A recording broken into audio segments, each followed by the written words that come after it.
As I was getting ready to climb down from this 3,000-meter signal tower, fate played an ugly joke on me.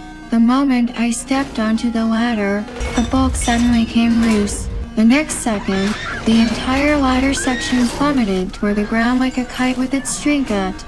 I barely managed to grab the rope, and my body was left dangling in my draft. Thankfully, I was wearing a safety harness, with the other end of the rope tied around the thigh of my best friend Hunter at the top of the tower.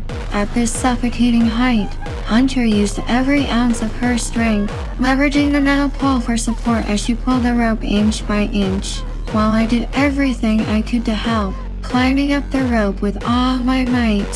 Finally, after we'd nearly exhausted all our strength, I managed to grab the remaining ladder section less than a meter away, temporarily escaping this brush with death. But a bigger crisis followed without the ladder. The altitude left our phones with absolutely no signal.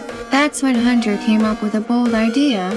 She took off her bra and stuffed it into her shoe as cushioning, quickly typed out a distress message, put the phone in the shoe and threw it down. This way the phone could land safely, and might send out the SOS when it picked up a signal on the ground. We waited desperately until the next day, but no rescue came. A full day without water left our skin starting to crack.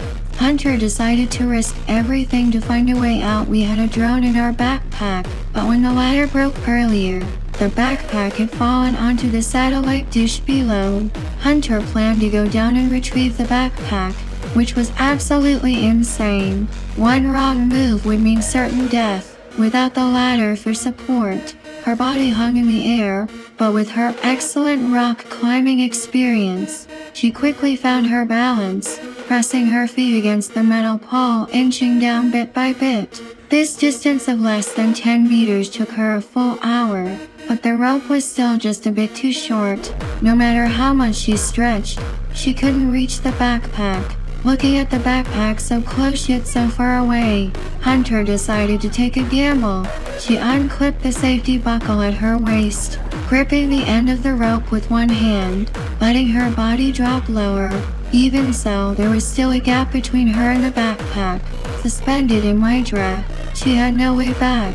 Hunter kicked hard off the metal pole, swinging her whole body through the air, timing it perfectly to leap out, and finally landed successfully on the satellite dish.